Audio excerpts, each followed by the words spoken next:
Bonjour à tous, bienvenue à ce Lunch and Learn sur la réforme des règles applicables aux accords verticaux et l'impact que ces nouvelles règles peuvent avoir sur vos contrats. Je vois que les gens se joignent à nous. Alors, un petit aspect pratique, vous avez un Q&A qui vous permet d'uploader vos questions tout au long de la présentation et auxquelles on répondra une fois qu'on a passé en revue toute la présentation.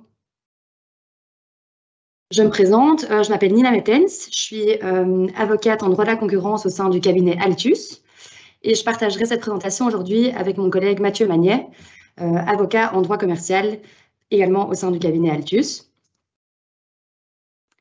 Alors avant d'entrer dans le vif du sujet et de parcourir les nouvelles règles, revenons quelques instants sur la raison d'être du règlement d'exemption par catégorie et des lignes directrices qui l'accompagnent et de l'impact qu'ils peuvent avoir sur l'analyse de vos contrats de distribution.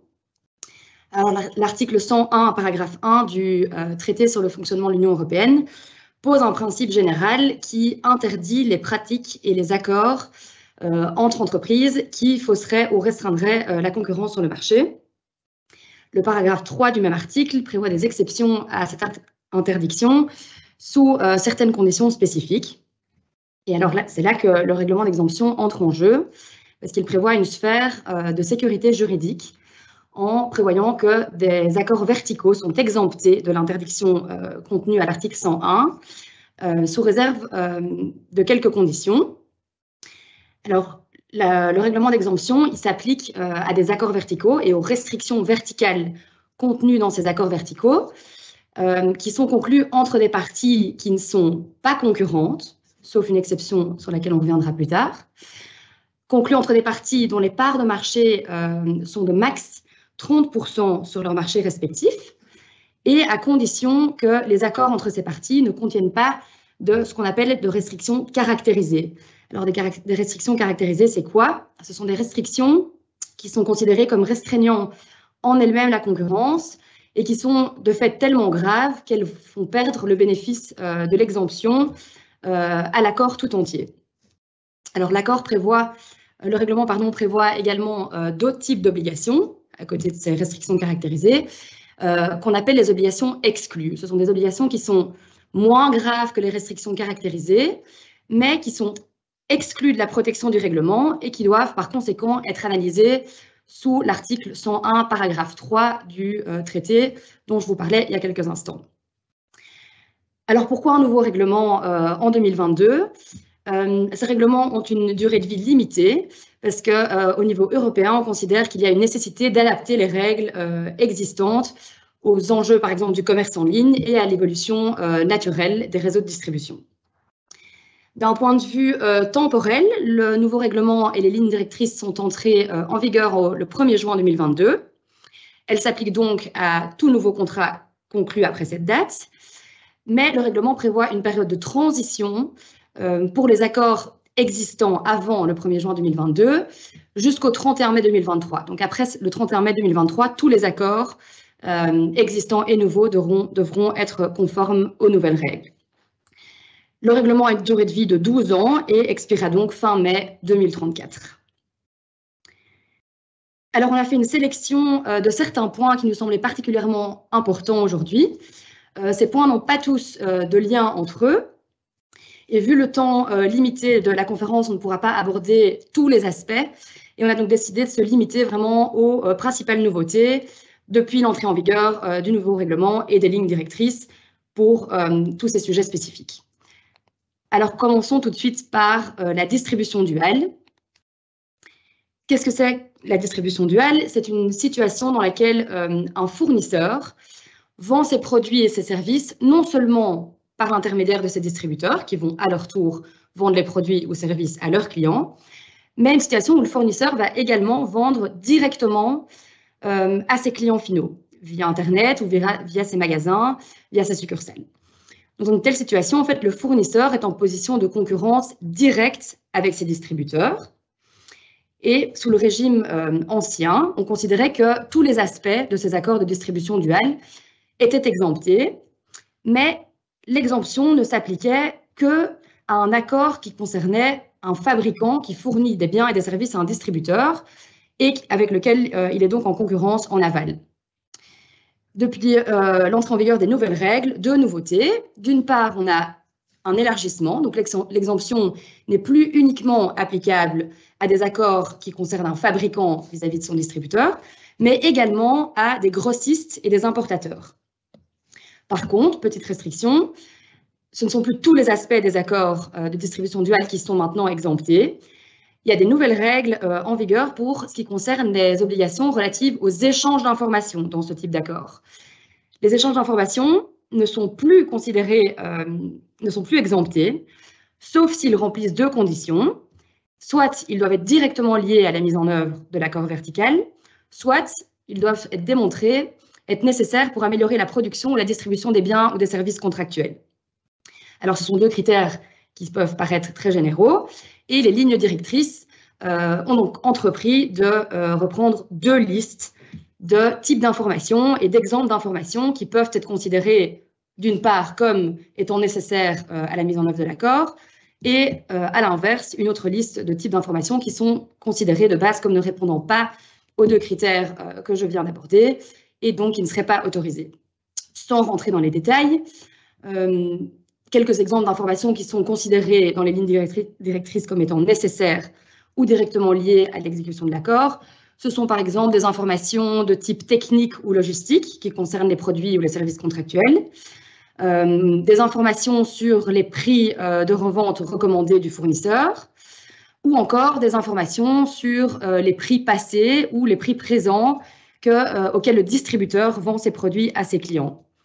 Par contre, et pour rebondir sur ce dernier point, sont considérés comme n'étant pas nécessaires ou directement liés à la mise en œuvre de l'accord, des informations qui sont échangées entre le fournisseur et le distributeur et qui concernent des prix futurs auxquels soit le fournisseur, soit le distributeur ont l'intention de vendre les produits ou les services.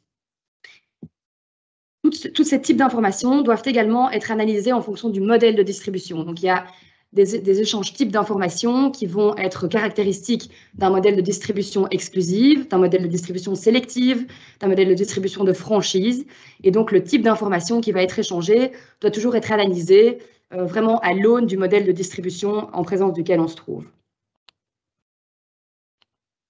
Alors, passons maintenant aux clauses de parité ou clauses de nation la plus favorisée, qui sont en fait des clauses qui imposent, où une plateforme va imposer à un fournisseur de biens ou de services d'offrir à la plateforme, donc sa partie contractant, pardon, les mêmes conditions ou des conditions plus avantageuses que celles que le fournisseur offre sur n'importe quel autre canal de vente.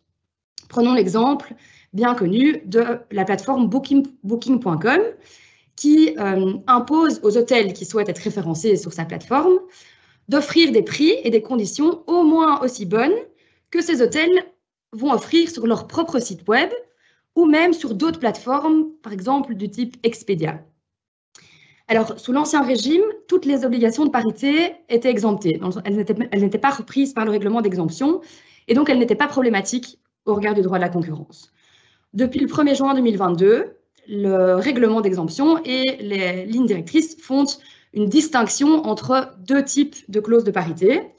Les clauses de parité dites restreintes, qui continuent à être exemptées et autorisées, et les clauses de parité élargies ou les clauses de parité interplateformes, qui, elles, sont exclues du bénéfice de l'exemption. Donc, ce ne sont pas des restrictions caractérisées, mais ce sont des restrictions qui sont exclues et qui devront être analysées aux conditions de l'article 101, paragraphe 3, pour analyser leur validité.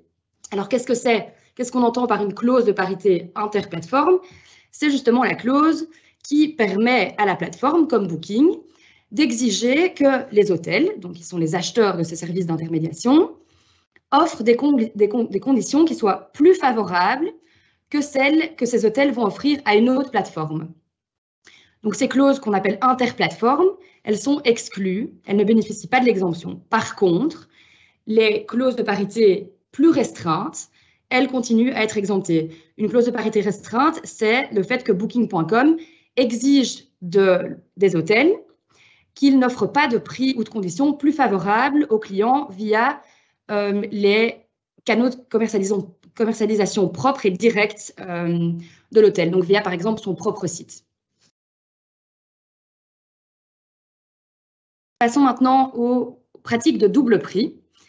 Alors, la pratique des doubles prix, c'est le fait qu'un fournisseur applique à un même distributeur des prix de gros différents pour les produits en fonction de si ces produits ont vocation à être vendus en ligne ou hors ligne, donc en magasin physique.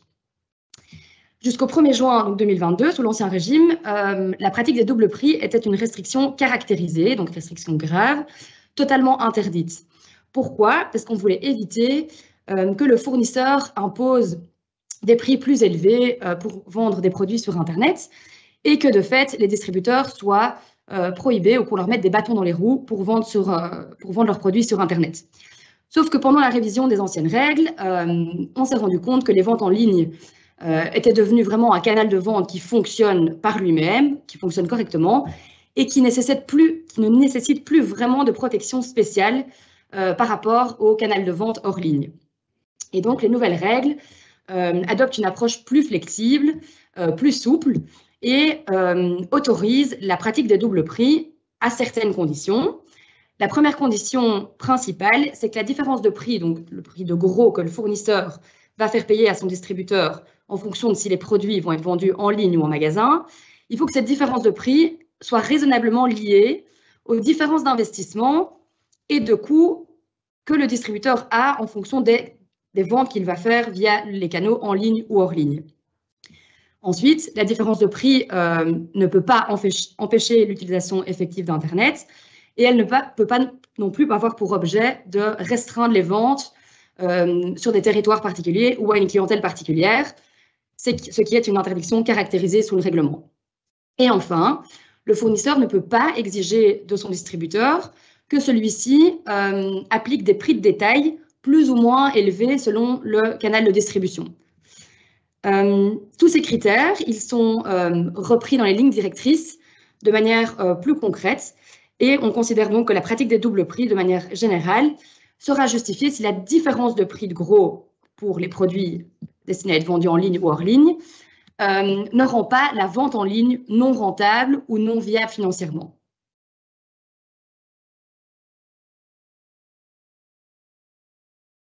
Alors, le règlement et les lignes directrices contiennent également des restrictions, des règles, applicables aux restrictions qu'un fournisseur va pouvoir imposer à son distributeur pour la vente de produits ou de services en ligne. Donc, sous l'Ancien Régime, je vous le disais, les règles étaient vraiment régies par une idée de protection de la vente sur Internet qu'il fallait favoriser à l'époque. Et les restrictions de vente en ligne étaient souvent considérées comme des restrictions caractérisées.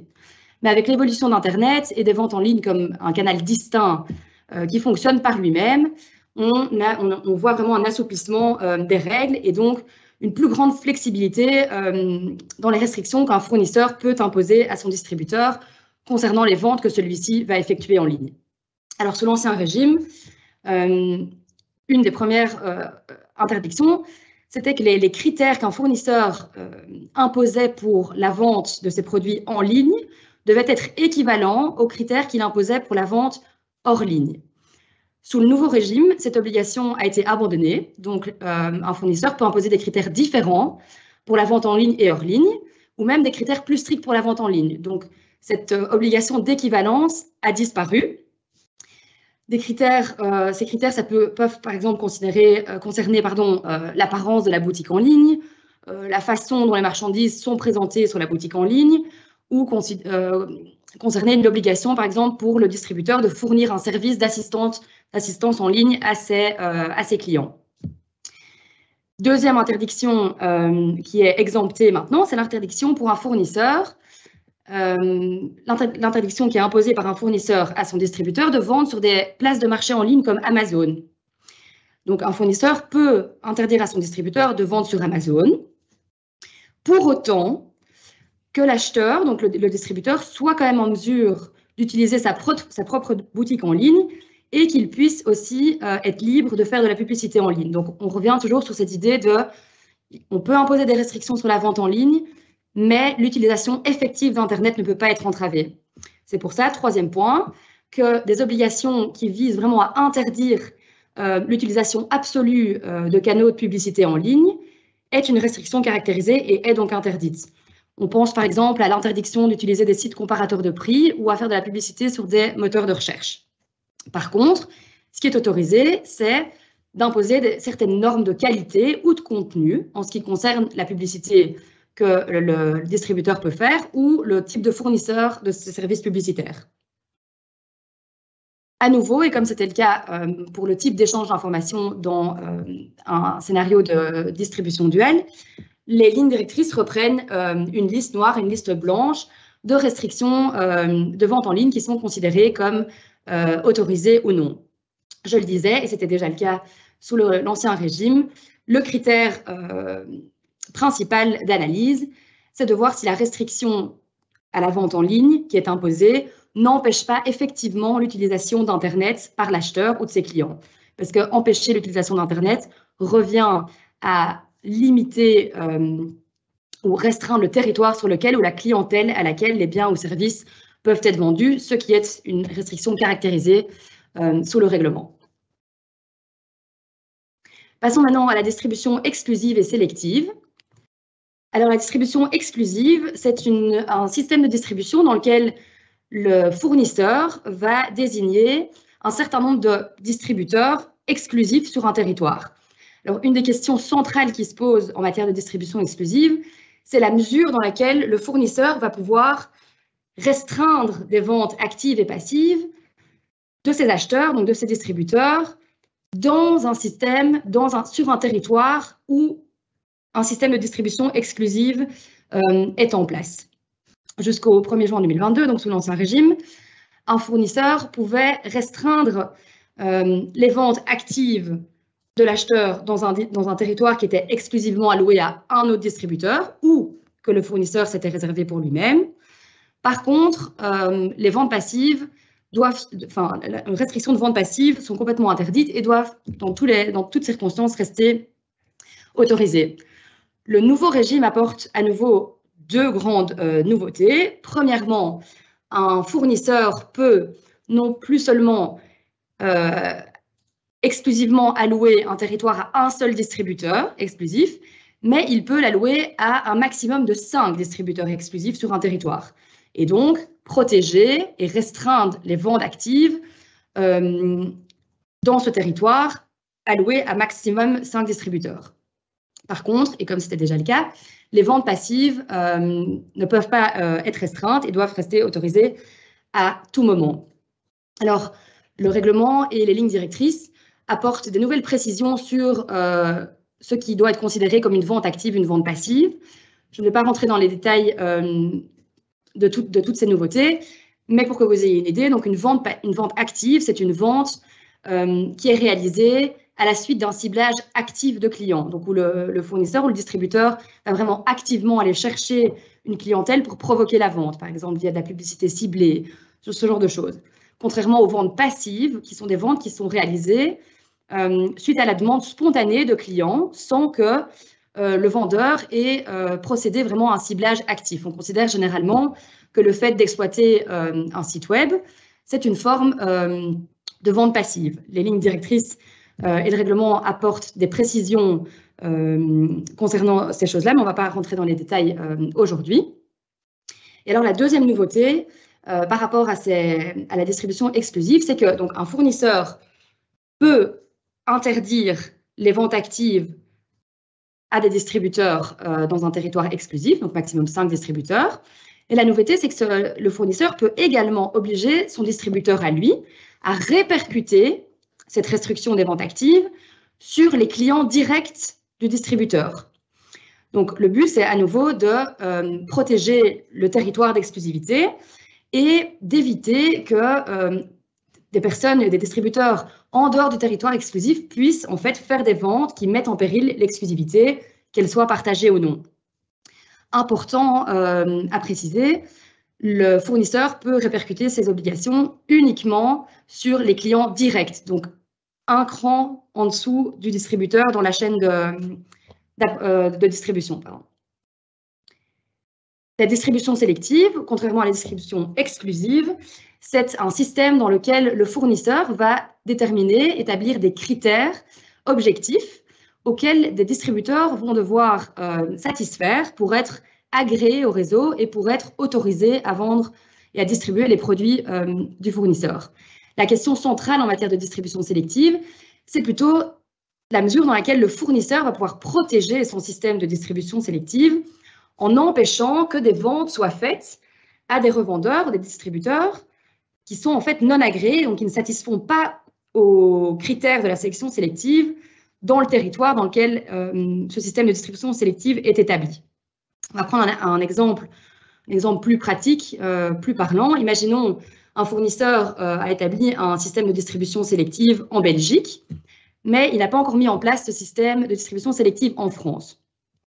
Sous les anciennes règles, le fournisseur ne pouvait pas interdire à un distributeur qui était localisé en France de vendre des produits en Belgique à des distributeurs, donc des revendeurs, qui n'étaient pas agréés parce qu'ils ne répondaient pas au système de distribution sélective. Évidemment, ça posait problème pour l'efficacité du système de distribution sélective dans la mesure où des revendeurs qui ne satisfaisaient pas aux critères pouvaient quand même continuer à distribuer ces produits. Les nouvelles règles ont pallié à ce problème et prévoient maintenant que le fournisseur peut interdire un distributeur qui se situe dans une zone de distribution non sélective, donc dans une zone de distribution soit exclusive, soit libre. Il peut donc restreindre les ventes actives et les ventes passives de ce distributeur à des distributeurs qui sont situés dans le territoire, donc dans notre exemple en Belgique, où le système de distribution sélective est exploité, et qui ne sont pas agréés. Donc de cette manière, et comme pour la distribution exclusive, on veut vraiment protéger l'intégrité du réseau de distribution sélective. Alors un peu de la même manière que c'était que valait aussi pour la distribution exclusive, le fournisseur peut donc obliger ceci à ses distributeurs, mais il peut également obliger ses distributeurs à répercuter cette restriction sur ses propres clients. Et contrairement à ce qui était le cas pour la distribution exclusive, il peut imposer à ses distributeurs de répercuter cette obligation sur tous les clients dans la chaîne de distribution, donc pas uniquement aux clients directs des distributeurs en question. Voilà, je vais maintenant passer la parole à mon collègue qui va vous présenter les points suivants. Merci Nina.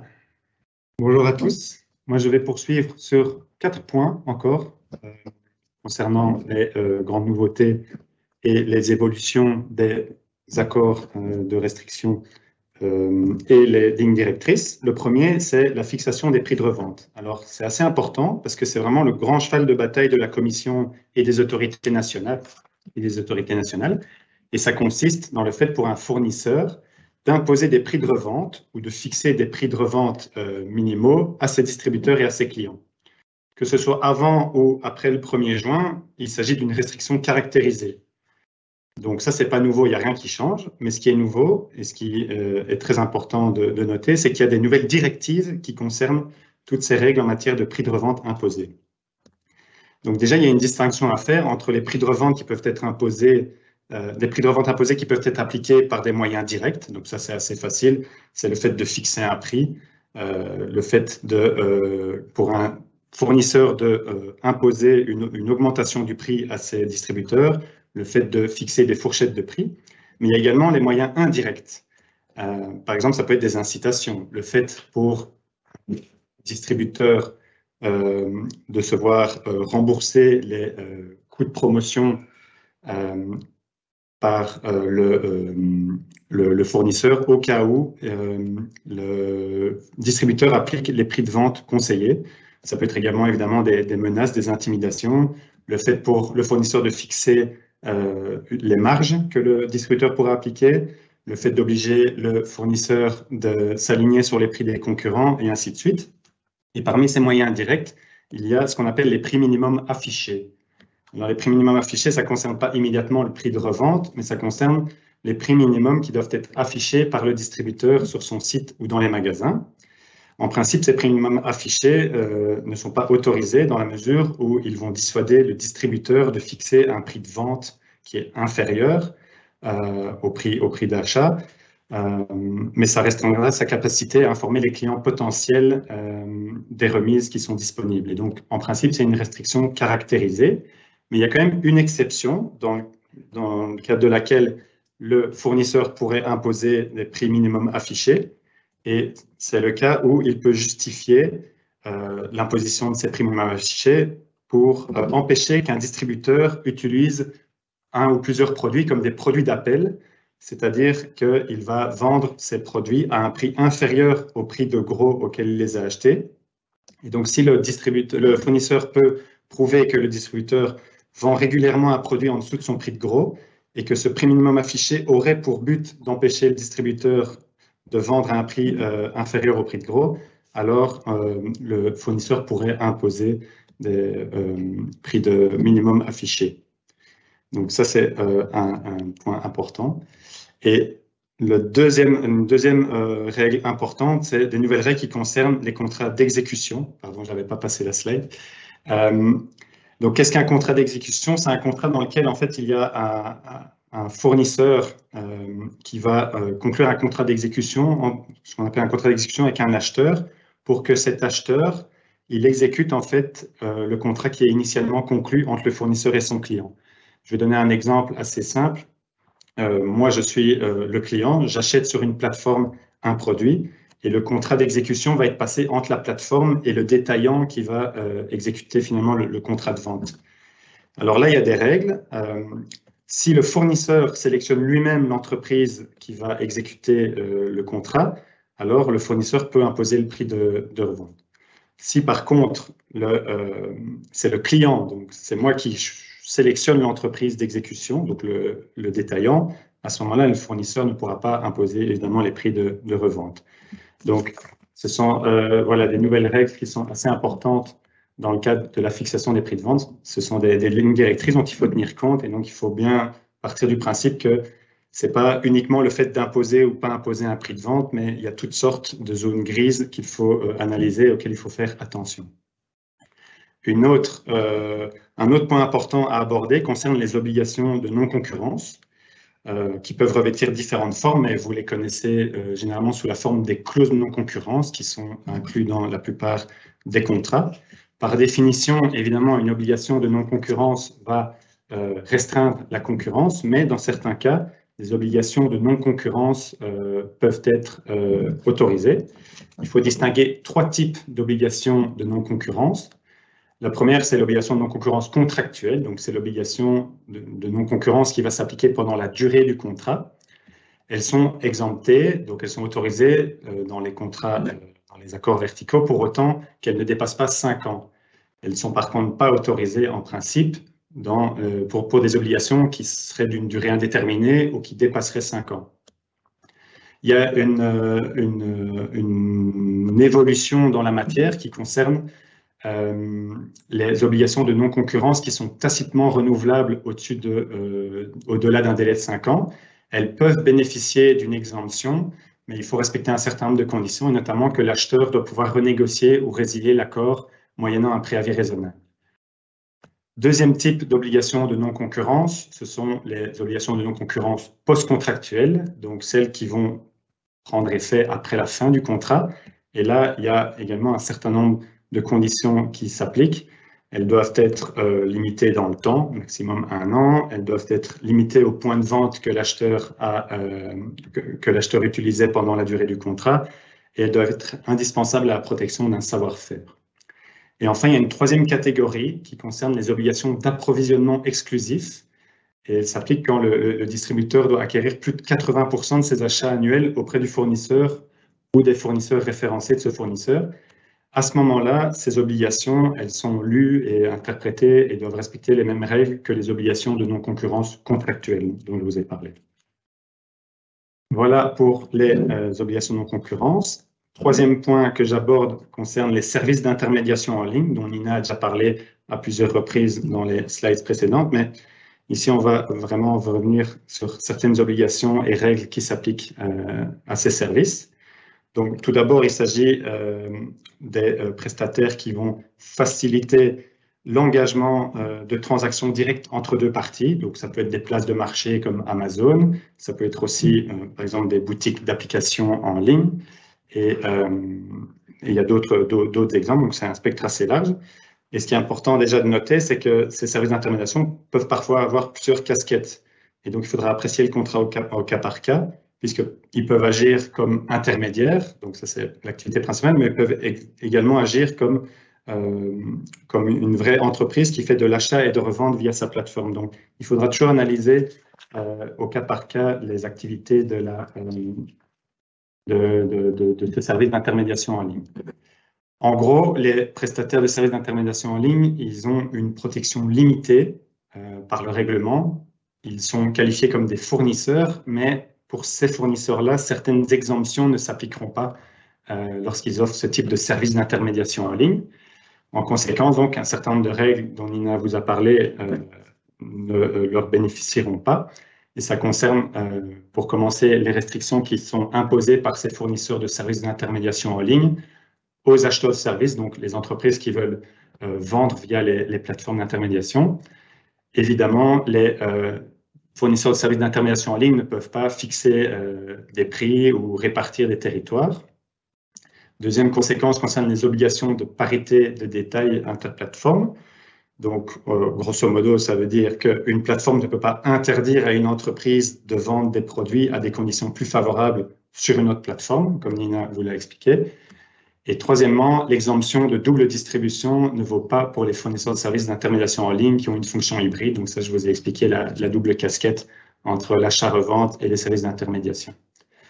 De nouveau, un rappel de ce que Nina a dit, mais le fournisseur peut interdire à ce distributeur de revendre des produits ou des services sur des plateformes à ses distributeurs, moyennant évidemment le respect de certaines conditions.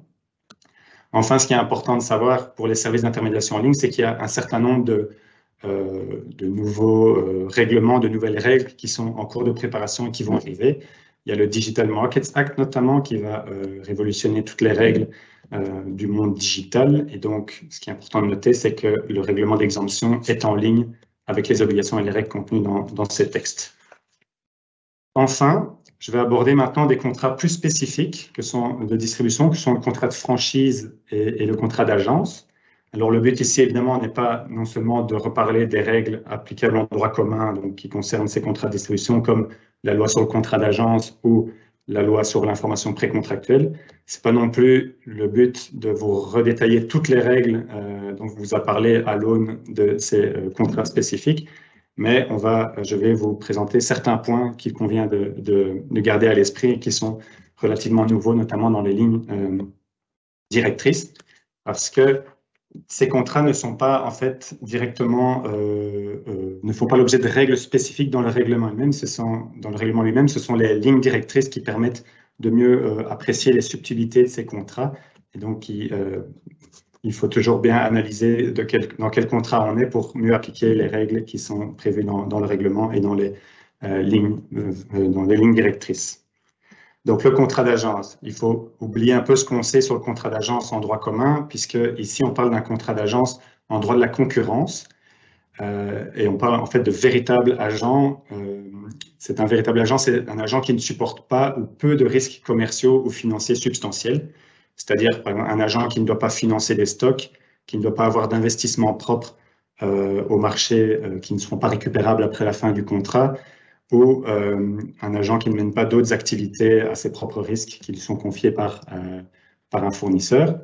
Donc, quand on est dans les conditions d'un véritable agent, et là, les lignes directrices sont très importantes parce qu'elles permettent bien de déterminer les critères pour distinguer l'agent commercial de droit commun du véritable agent en droit de la concurrence. Quand on est en présence d'un véritable agent, le véritable agent ne tombe pas sous le champ d'application de l'article 101 et des règles d'exemption parce qu'on considère qu'il forme un tout avec son commettant. Et à ce moment-là, donc, un certain nombre de règles, des restrictions verticales ne s'appliquent pas. Pour déterminer ce qu'est un contrat d'agence, comme je l'ai dit, il y a un certain nombre de critères repris dans les lignes directrices. On ne va pas rentrer dans les détails, mais je voulais déjà signaler 3 points dans le cadre de cette présentation. Premièrement, pour revenir sur les plateformes en ligne, les plateformes d'intermédiation en ligne, on considère généralement que les accords qui sont conclus par ces entreprises d'intermédiation en ligne ne tombent pas dans la qualification de contrat d'agence véritable au sens du droit de la concurrence. Et donc, ces fournisseurs et ces contrats ne seront pas en dehors du champ d'application de l'article 101. Deuxième point important, un contrat d'agence a en général moins de chances d'échapper à l'article 101 et donc d'être considéré comme un véritable agent lorsque l'agent représente un large nombre ou un grand nombre de commettants. Donc ça, c'est un point à prendre en considération. Ce qui est aussi important à noter, c'est que ce n'est pas uniquement ce qui est prévu dans le contrat qui va permettre de qualifier l'agence, mais également l'exécution pratique et les circonstances d'exécution du contrat. Et enfin, un dernier point, et ça c'est une grande évolution dans les lignes directrices, elle concerne les agents qui ont un double rôle. Donc c'est des agents qui d'une part font leur activité d'agent commercial au nom et pour le compte du commettant, mais également pour le même commettant, ces agents vont distribuer d'autres produits, d'autres biens, d'autres services comme distributeurs indépendants. Et donc, ces agents qui ont un double rôle, il faut bien distinguer quelle est l'activité en tant qu'agent, quelle est l'activité en tant que distributeur indépendant. Et donc, la ligne directrice dit bien que pour être un véritable contrat d'agence, dans le cas où il y a un distributeur indépendant qui veut devenir agent commercial, le distributeur indépendant doit être libre de conclure le contrat d'agence, ça ne doit pas être imposé par le commettant de manière directe ou indirecte. Et dans le même sens, le commettant ne doit pas imposer directement ou indirectement à l'agent une activité supplémentaire de distributeur indépendant, sauf si l'activité est entièrement remboursée par le commettant et donc l'agent finalement ne va pas supporter un véritable risque. Et donc il faut bien faire attention à comment l'agent va être impliqué dans ces activités annexes, parce que s'il existe un risque et qu'il n'y a pas une distinction claire entre les activités et les risques qui sont couverts par la relation d'agence et par la relation de distributeur indépendant, à ce moment-là, l'agent ne pourrait pas bénéficier de l'exemption. Dernier point sur les contrats de franchise. Vous savez tous ce qu'est un contrat de franchise et ils sont particulièrement importants est concerné par le règlement d'exemption, pas directement, mais dans les lignes directrices. Et donc, le contrat de franchise, c'est généralement, en principe, un accord vertical qui sera soumis à l'article 101 et pour lequel le règlement d'exemption sera particulièrement pertinent. Mais la grande particularité de la franchise, c'est qu'il y a un transfert important de savoir-faire, ce qu'on appelle le know-how. Et ce transfert de savoir-faire, plus il est important, plus il est probable que les restrictions verticales vont générer des gains d'efficience et ou seront indispensables pour protéger le franchiseur. Et donc, il est important que les restrictions verticales vont satisfaire aux conditions qui sont prévues dans le traité. Il y a évidemment, donc toutes les règles, comme je l'ai dit, sont dans le règlement d'exemption, mais ne sont pas propres à l'agence, mais donc il faut tenir compte du fait que les lignes directrices permettent une application particulière de certaines règles et obligations du règlement. Donc, je vais revenir là-dessus. Et ce qui est aussi important de savoir, c'est que les restrictions verticales qui sont contenues dans les accords de franchise doivent toujours être évaluées au regard des principes qui sont applicables au système de distribution le plus proche de l'accord de franchise évalué. Donc, il faudra tenir compte, par exemple, du caractère exclusif ou sélectif de la distribution. Un point important à signaler concernant les contrats de franchise, c'est que l'obligation de non-concurrence, elle n'est pas ici limitée à 5 ans, comme je vous l'avais dit pour les contrats de distribution en général, mais elle peut être calquée sur la durée de l'accord. Donc, si votre contrat de franchise fait 9 ans, l'obligation de non-concurrence pourra également être de 9 ans. Et un autre point très important concernant les contrats de franchise, c'est la question de la vente en ligne. Donc, en principe, comme Nia vous l'a dit, le franchiseur ne peut pas interdire à ses franchisés de créer et d'exploiter leur propre site Internet pour vendre les produits et services. Ce qu'il peut faire, c'est de demander, d'exiger du franchisé qu'il obtienne l'agrément du franchiseur pour créer et exploiter son site Internet. Attention, toutefois, ça ne veut pas dire qu'une fois que le site Internet est créé, que le franchiseur pourrait d'une quelconque manière se mêler ou restreindre les ventes du franchisé, par exemple en exigeant que le franchisé demande une autorisation pour vendre à tel ou tel client, ou d'exiger que le franchisé demande également l'autorisation du franchiseur pour effectuer des transactions en ligne à chaque fois. Donc ça, évidemment, c'est interdit. Ce qui est possible, c'est de prévoir un certain nombre de normes à respecter par le franchisé dans le cadre de la création et de l'exploitation de son site Internet. Par exemple, la manière dont les biens et les produits vont être présentés sur le site.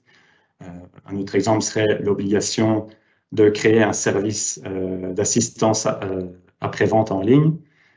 Ça peut également être des normes de qualité pour les publicités qui vont s'afficher sur le site du franchisé. Donc, toutes sortes de règles qui peuvent être modélisées dans le contrat, tant qu'elles n'ont pas vraiment pour but, in concreto, de restreindre les ventes faites par le franchisé en ligne et le droit qu'il a d'exploiter un site Internet.